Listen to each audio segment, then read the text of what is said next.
네, 질문별로 답변을 좀 드려야 될 것 같죠. 일단 웅진 코웨이의 인수와 관련돼서 어떤 영향을 줄 것이냐라는 부분인데요. 그건 어떤 식으로 이게 그 자본을 만드느냐에 따라 달라집니다. 예전에 제가 대우조선해양 설명을 드렸었죠.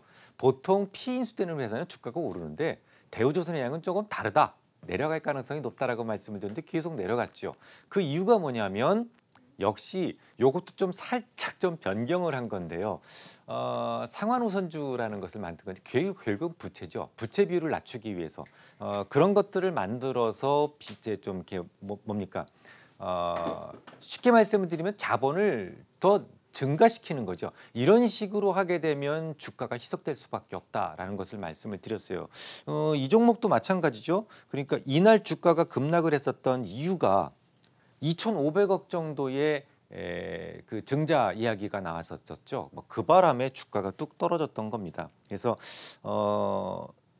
어떤 식으로 자본을 조달하느냐에 따라 좀 달라질 수 있다라는 말씀 드리고요. 그다음에 이제 교육 관련해서 성장성을 보고 매수하셨다라고 말씀드렸으니까 아마 질문하신 분은 그 부분에 조금 더 초점을 맞추고 계신 게 아닌가라는 생각이 들어요. 근데 그 교육 관련된 부분은 저도 사실 알 수가 없습니다. 왜냐면 그게 다 유행 아니겠습니까?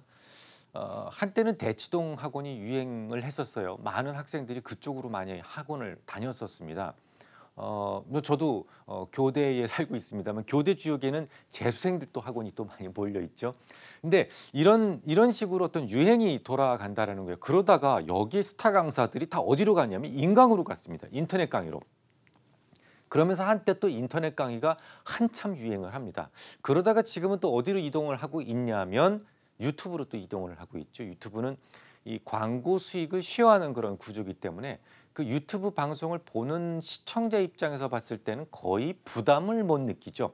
그래서 이제 그 돈의 흐름 자체가 계속 이쪽으로 움직이고 있어요. 그래서 이게 지금 어느 쪽으로 갈지 모른다는 거죠. 실제로 이 종목을 좀 중기적으로 주봉으로 좀 살펴보시면 이런 흐름을 지금 보이고 있습니다. 이 지금 얼마부터 떨어진 거예요? 2만 원이 넘는 상황에서 계속 떨어지고 잠깐 오르다가 또 떨어지고 이런 모습을 보이는 이유가 뭐냐면 중기적으로 떨어지는 이유가 있다라는 거죠. 중기적으로 아무래도 좀 그 유튜브나 이쪽으로 계속 이전하는 그런 모습을 보이면서 수익성, 나하고 경쟁 상태에 있을 수 있는 그런 좀 치명적인 경쟁 상태에 있을 수 있는 그런 것들이 계속 생겨나면서 교육 산업은 뭐 영원히 좋지만 아이들에 대한 투자는 거의 아끼지 않지 않습니까? 우리나라 어머니들이.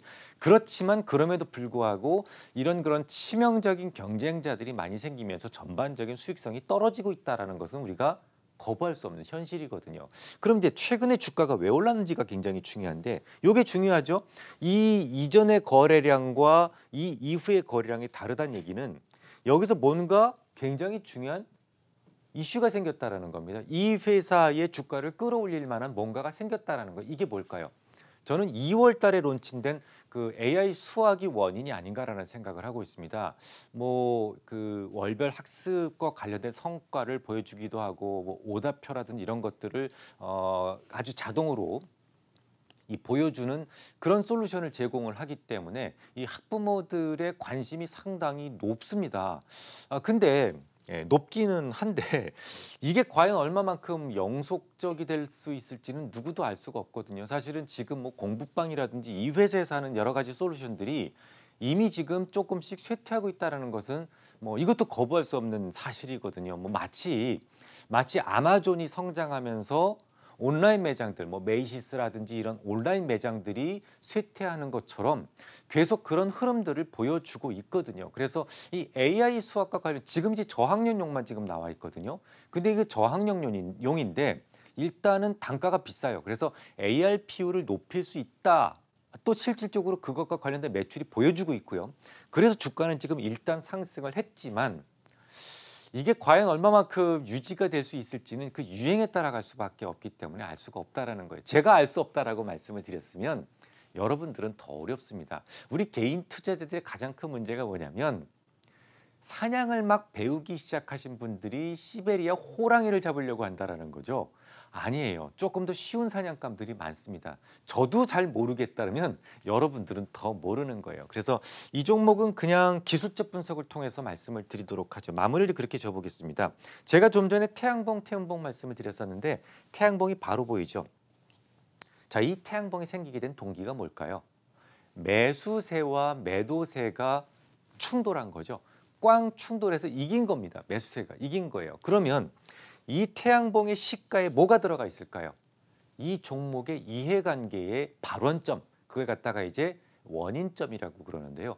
이 종목이 좋다라고 봤던 사람들의 발원점이 이 양봉의 시가에 녹아 있다라고 볼 수가 있는 거죠. 그래서 이 양봉의 시가가 깨지지만 않는다면 이게 이제 그 석 달 동안의 유효 기간이 있다라고 말씀을 드렸는데 석 달 동안에는 얘보다 더 강한 지지력이 없어요.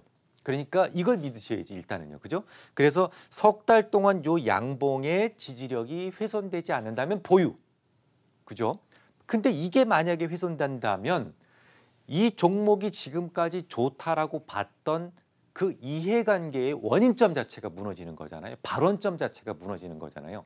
발원점이 없다는 것은 무정란과 같습니다. 없는 거예요. 생명이 없는 겁니다. 그러면 그때는 매도하는 게 맞겠죠. 그래서 요 봉을 기준으로 삼아서 거래를 하자. 요 정도로 정리를 해드리면 될 것 같습니다.